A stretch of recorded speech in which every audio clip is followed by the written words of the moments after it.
of a bitch. What's the matter? A guy follows me all the way from Queens Boulevard, undressing me with his eyes, and you ask me what's the matter? Again, someone's following you. Can I help it if men find me attractive? So what do you think? Oh, I think you should forget the whole thing. No, I mean about the mink. Oh, Lucille, it's beautiful. Is it new? Have you seen it on this gorgeous body before? Are you ready for the best part? Guess how much? Oh, a coat like that, you must have paid at least $3,000. Nope.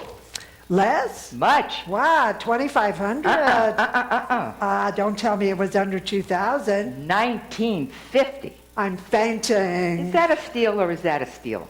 Where'd you find it? Well, I was walking in Manhattan down 57th Street. Lucille, we're not getting any younger. Where'd you find it? The Ritz thrift shop. I see them bringing in this new rack, and what do you think is the first thing I spot? That coat. This coat.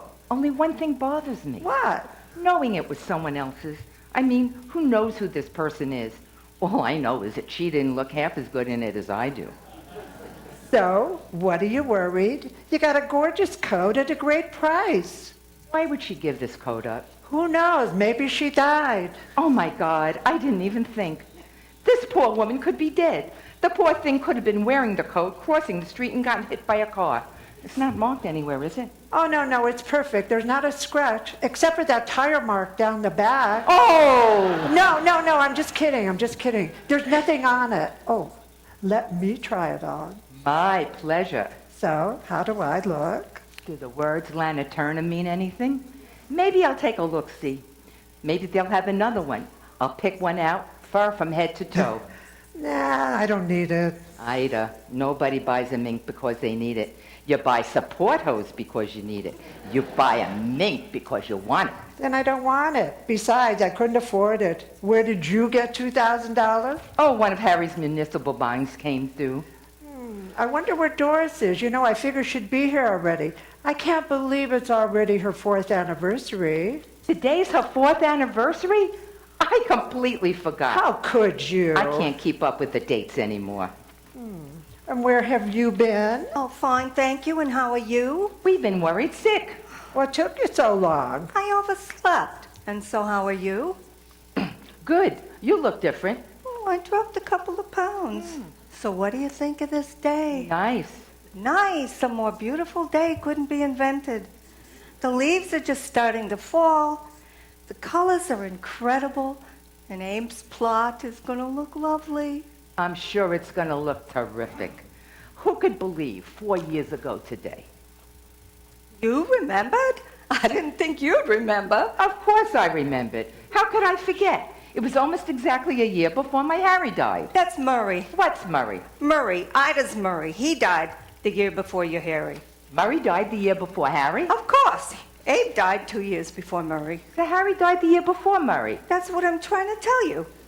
So who died the year before Murray? No one. Are you sure? Of course I'm sure. Abe died 4 years ago today. And that's what I said, 4 years ago today. Who could forget? Oh, that reminds me. I spoke to Selma this morning. She's getting married. I don't believe it. Again? Yeah, at her age. That woman goes through husbands like I go through nylons. Yeah. Are you ready for this? His name is Ed Bonfigliano.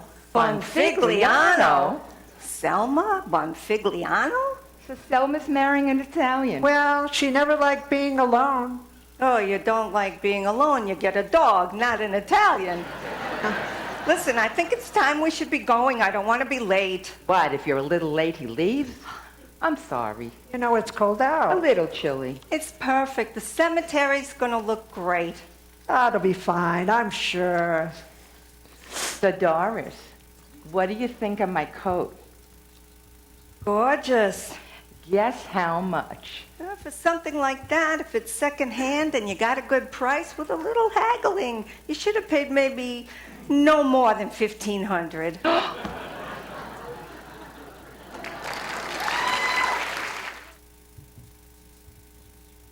Excited? Nathan, I was ecstatic. I was already planning my wardrobe for the Emmys. Already thinking about my own parking place. Or how about a table in the commissary? You know, I even imagined one of those long designer trailers. And so I read one more time. I mean, this was my third callback. But I didn't get it. Close. What's that saying? Close only counts in horseshoes? That's what I was, close. So I went outside and I looked up and I saw the Hollywood sign shimmering in the hills, kind of like a mirage. So I jumped in my rented Plymouth and I drove up to Lake Hollywood. Lake Hollywood. It's perfect. The goddamn thing's made of concrete.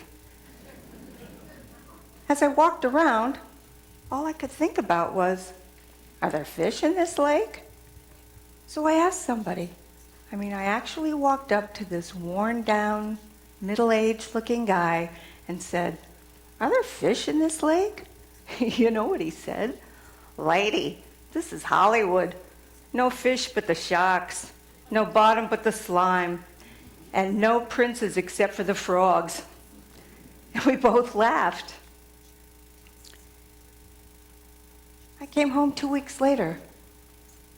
Why? It was the guts. It wasn't the talent. No. It was the guts.